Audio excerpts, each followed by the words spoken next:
Alright, I've got it all set up. I decided I'm just going to start on the other side. So I'm going to go ahead and I'll get this area set up and dressed around as far as I can go with it. And it's going to take probably about 2 minutes to get the heat up and to get this brazed. So here we go.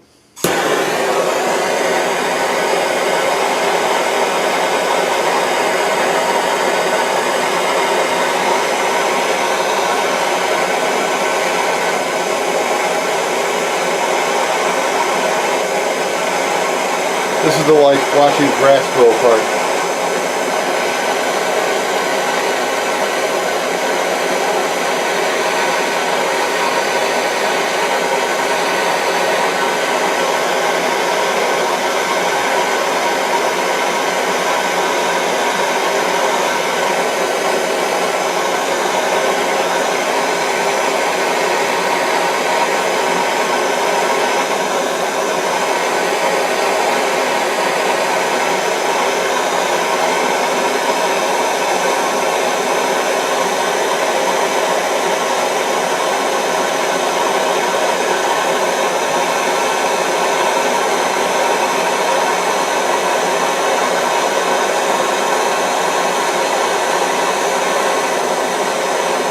I don't know if you can see, I'm actually just fluxing, getting some flux down inside the groove.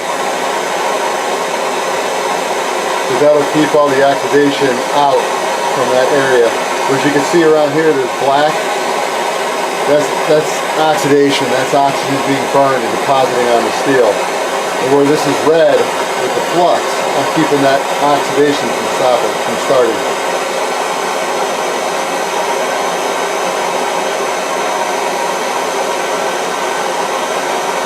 Alright, we're starting to flow.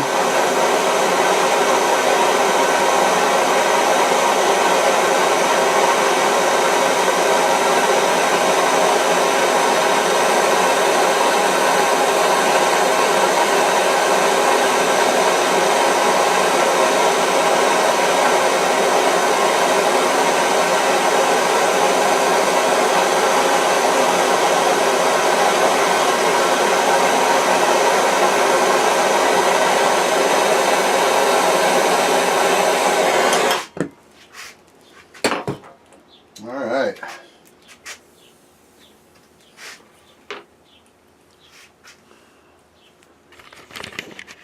Let me jump you in. As you can see, I am getting better. I actually did have good flow in there. So this little nub that slid down, that was just a drop that started, and then when I took the heat away from it, it automatically solidified. So that will set up very nicely. And at this point, when I get you set back up again, I'll rotate it around. I'll either do the back or I'll do the I'll probably do the front on the other side and then sweep it around the front. So let me put you back up in, and we'll get ready for step 3 of the wheel mount. Alright, we'll bring you back a little bit early. What I'm going to do is I'm going to come in and I'm going to clean up, get all the oxidation off, just to prep it.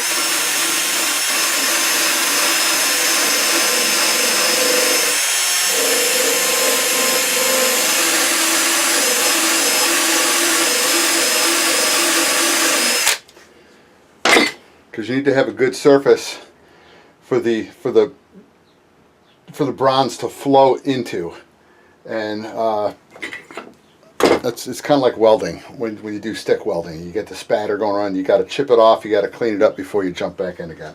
Well, you don't really have to do that so much with certain types of stick welding, but you have to do it for this. All right, let's go ahead and we'll light the torch again. I know I got enough. I know I don't have enough to finish the job, but I at least got enough to get it most of the way through.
it certainly doesn't look pretty at all. But it finally did start to flow.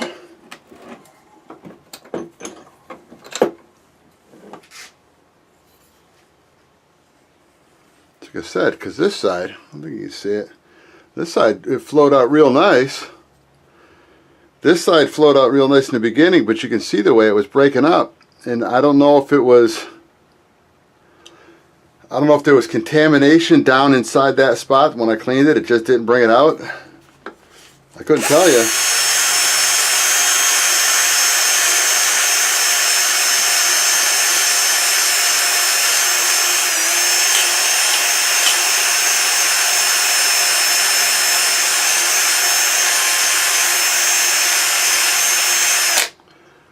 We're just going to, once this is all cleaned up and sanded down, filed, come in with a file and file everything down, get it into proper place. Then I'll, I'll show you at least the finish on this one once it gets cleaned up, because that doesn't look that pretty. But it is what it is. So, all right. Well, that part's done. Now the next issue is going to be to put these on. These are going to have to be brazed into place. Hoping you can see it. This is the part that's going to come underneath the, sorry about that. It's going to come underneath the fuse, and this is where the bungee cords are going to go, because in real life it's got bungee cords that hold the landing gear, so it allows it to flex out. So I'm going to have to clean these up and figure out, let me tentatively put this in a vise just so I'm not holding on to it because it's still warm.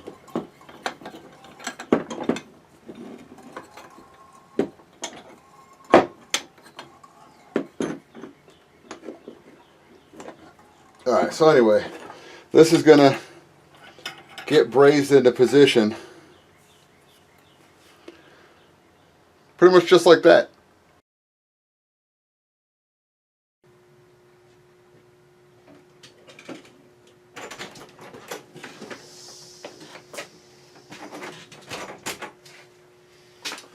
Good morning, everybody. Welcome back to the shop.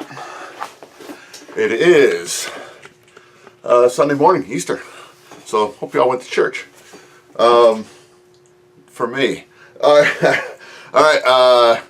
This is gonna be the week of brazing. You already saw in the last vid me working on the landing gear, getting all this taken care of up to this point, and then what I started doing during the week was getting measurements on the fuselage and setting up a little board to build a jig on. To braze, because once I get to brazing the last pieces, is that's going to be the right way it's going to go on. They're going to get brazed on like this onto it. So what I need to do is I need to build up a jig. So I've got all the proper angles. So when I braze, I'll be able to put one braze on the top, at least on one side, and then once that sets up, the back side will be held in place, but won't be brazed yet. So then I could braze in the back, and then I can come back and re-braze the front just to get it all properly attached. So, but let me kind of bring you up to date on what I'm doing on the muffler. I got some new square stock coming in from McMaster Car. That should be in Monday, tomorrow, and tomorrow's my day off. I got Monday off, so it's going to be a day of getting everything finished up. So with the landing gear, and I'm going to put together another video on doing the exhaust system. So that way all the brazing will be done, and then it's going to be mount the wings. Put the wing tube in there, because I need to do it outside anyway, so that'll probably be either during the week or most likely next weekend, whether Saturday or Sunday, whichever day. I'll probably be working on Sunday, so I'll probably have Saturday off. So that'll be the day that I'll be getting the. They're behind me. I just don't want to get them the wing struts. So that'll be the day that I start working on that to get that done. And then once the wing struts are on, the landing gear's on, then it's just all the detail work that's got to be taken care of. All the little finales on sanding, get the dashboard in, figure out how I want to set up the fuel tank mount, because I'm going to move the fuel tank to a different location, and I need to get a tank for the smoke oil. We're gonna have this one's gonna smoke. So and I'm gonna pull that stuff. I might even pull the tank out of the biplane. It's a little bit bigger tank than what I need, but I may just go ahead and use the tank that was in the big biplane, because I'm pulling the smoke system out of that one because it's such a pain in the butt to get to. Where this one, you open up 2 doors and you'll be able to get to it. Where the biplane, it's about a 3-hour to go into. If I wanted to redo the tubing, if I needed to get the tank out, it's about 3 hours total time. What I have to do to disassemble, to pull, because I built a plane around the tank. So there's a lot of stuff you got to take out just to get the tank out, and then to get the tank back in. So it's a pain in the butt. Anyway, enough of that nonsense. Let me get you off the stand. I'll show you what I've got set up so far, because I don't know if you're going to be able to see it. I made a little storyboard. It's kind of hard to see because it's, it's pencil on dirty wood. But I translated all those measurements off.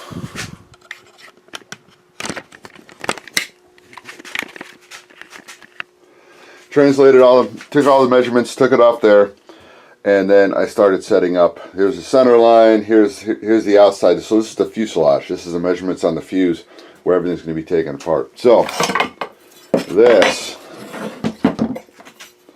is going to be a front. So this will be mounted in. So I'm going to have this set up so that it's going to be addressed just like this. I've got to have this hinge point centered in between these two. So I'm going to make a little make an indicator in the middle. And then on this side, I got to cut out some pieces of ply, and then I'll strap this to it, so that way it's going to hold it in the proper location. And then strap the angular piece down, the top piece, so that'll get strapped down, and then it's going to go like that. This is going to be hard. I may end up. I'm going to see if I can remove these little pins just so it sits flat and I can put new pins in. That's just piano wire, so I'll do that first. And then what I'm going to do for this video, here's my little whatever you want to call it, my dash cam. It's got a name. I just don't remember what it is now. It's a nice little. It's the camera I strap onto the airplanes when I'm doing a flying video of from the airplane's perspective. This is what it gets strapped on. But this is a little head strap I'm going to put on, and yep, it's gonna sit on top of my head like this. But this is going to be here. I'm going to look. Oh, sorry about that. I'm going to look like a dork, but it's going to get here. I can hear y'all laughing right now. That's okay with me. Alright, here's what it's going to be. It's going to be strapped on top of my head, and I'll have this thing focused so that you will be looking down when I'm brazing. So I'll be looking down so you can see from above. I just want to see how, if that's going to give some good footage that I can throw into the video, just so you can see it from a different perspective, instead of off to the side like you see all the other ones. Because I don't want to put this video camera, the one that I'm pointing at right now, that one. Not the one on my head. I don't want to have that one with all the smoke and all the heat coming up into it. I really don't care too much about this one, but the Canon I care about. So anyway, let me get this thing off my head. I'm gonna start making some measurements, doing some cutting, and Sorry about that. Release the shmoo. So I'll so as soon as I get everything ready to set up, I will. I don't know if I'll bring it back for a quick video, where I can speed it up so you can see me assemble it, or if I just want to. Maybe I'll do that. I'll do that. So anyway, be back very shortly.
Alright, I don't know if you saw it.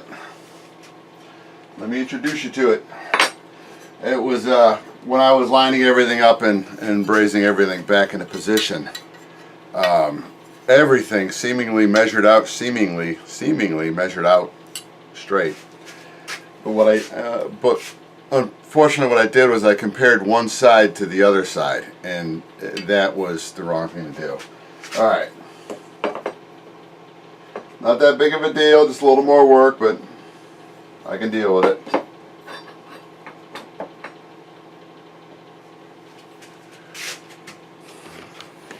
Alright. See, so I can see. Alright.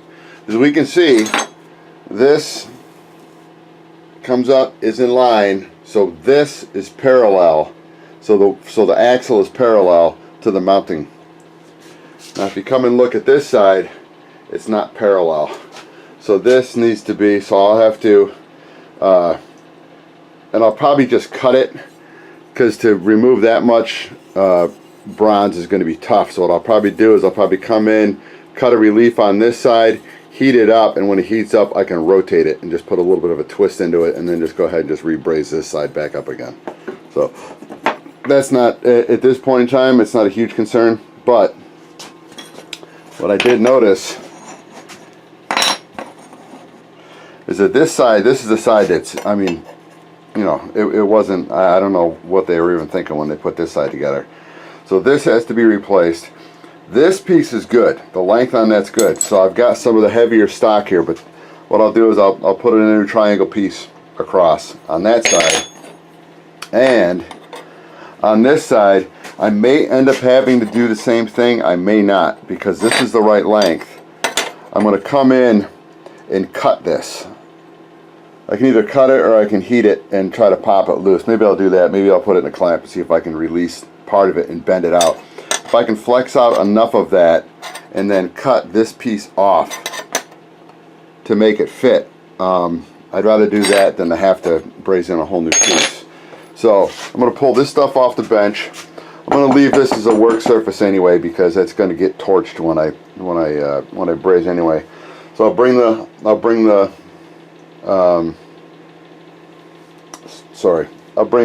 vise up and get these in there and start making adjustments, and I may just put this up in the vise and make an adjustment to that too. So I'll just get it all done at once. So back up in here, and I'm gonna throw this little doohickey on, and I'll do a test, because at least with my laptop downstairs I can take out the micro SD card, throw it in there, and see how it looks, see if it's going to work. So kill two birds, one stone.